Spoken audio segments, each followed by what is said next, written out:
It wasn't the kind of day you forget. The skies were calm, my undercover assignment had hit a lull, and I was finally catching my breath when my phone buzzed with 3 missed calls from our neighbor, Mrs. Delgado.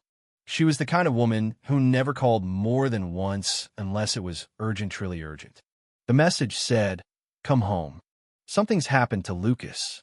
That was all it took. I dropped everything.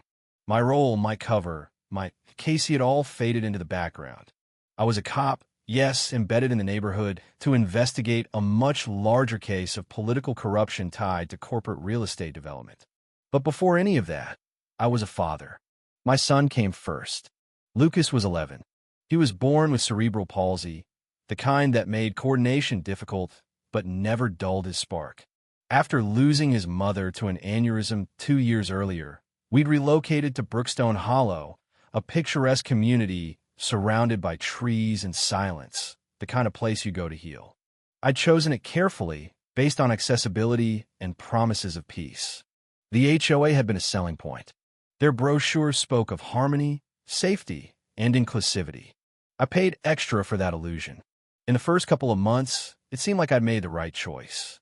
Kids played freely, neighbors waved, and Lucas found joy planting wildflowers in a tiny garden patch out front. He'd read to his plants, sketch bugs in his notebook, and dream of becoming a botanist or maybe an astronaut. He called the flowers his crew. But then she came. Her name was Carla Pennington, the president of the HOA. Platinum blonde helmet of hair, white blouse starched like a soldier's uniform, and a voice clipped with control. She showed up on our porch one afternoon, slapped a notice into my hand, and declared that Lucas wildflowers didn't meet the neighborhood's visual standards. She wanted them gone within 10 days. They attract pests, she sniffed, and they've spread onto the walkway. She wasn't talking about the walkway, though. What bothered her most was the ramp, a modest wooden structure we built so Lucas could access the front door in his wheelchair. "There's no formal request for a permanent structure," she added coldly. I tried to explain. She didn't want explanations, just control. Lucas overheard everything. His face crumpled with confusion. "But Dad, bees need flowers. And that ramp, it's for me." "I know, kiddo. And it's staying." At first, I tried to keep the peace.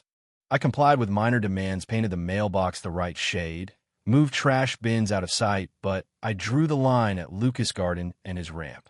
That made me a target. Notices started flooding in.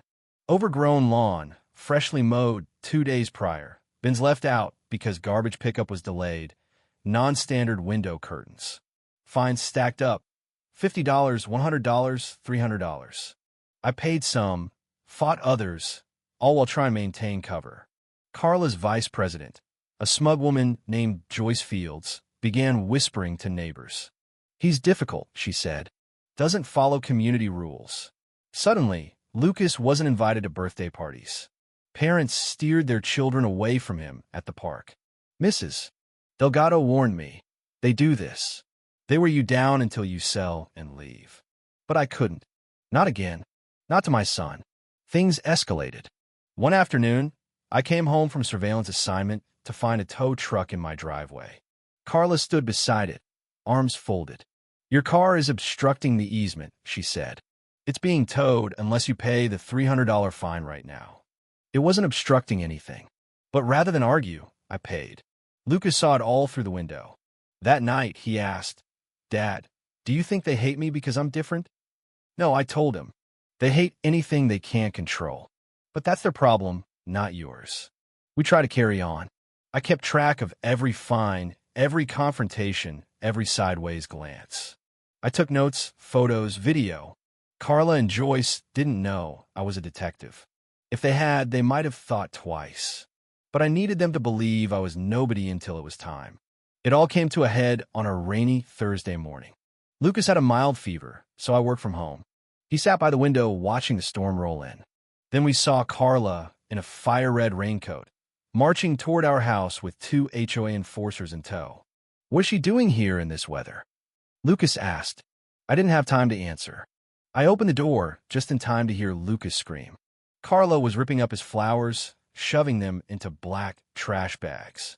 Lucas wheeled outside, crying, "Those are mine. Please don't stop." She barked at him to move. When he didn't, she kicked him hard right in the side. His chair teetered and crashed to the pavement. He screamed, face contorted in pain, clutching his ribs. My heart stopped. I ran to him, scooped him into my arms, soaked in rain and rage. Neighbors came out. Mrs. Delgado rushed forward. Carla tried to defend herself. He was obstructing HOA maintenance procedures, she snapped. You kicked my son, I said. You assaulted a disabled child. She lifted her chin. I have authority. No, you don't, I said, pulling out my badge. Detective Marcus Hade. State police. And you're under arrest. The color drained from her face. Paramedics arrived. Lucas had bruised ribs, but no fractures. Still, he cried from the pain and the betrayal. At the hospital, he whispered, I knew she hated me. Just for being me. You didn't deserve this, I told him. News spread quickly. HOA president assaults disabled child blared across community group chats and local headlines. Carla was arrested on charges of assault and discrimination. Joyce tried to distance herself, but I'd been logging everything. Emails, memos, secret deals. Turns out, Carla had been using HOA funds to line her pockets and fund a land grab scheme with corrupt developers. The wooded lot behind our homes was next. That's why she wanted certain families gone ours first. But now, the community had seen the truth. Residents turned out in droves. Mrs. Delgado ran for HOA president. Joyce tried a desperate smear campaign, claiming we were destroying the community fabric. No one bought it. We voted. Joyce and her cronies were ousted. Mrs. Delgado won by a landslide.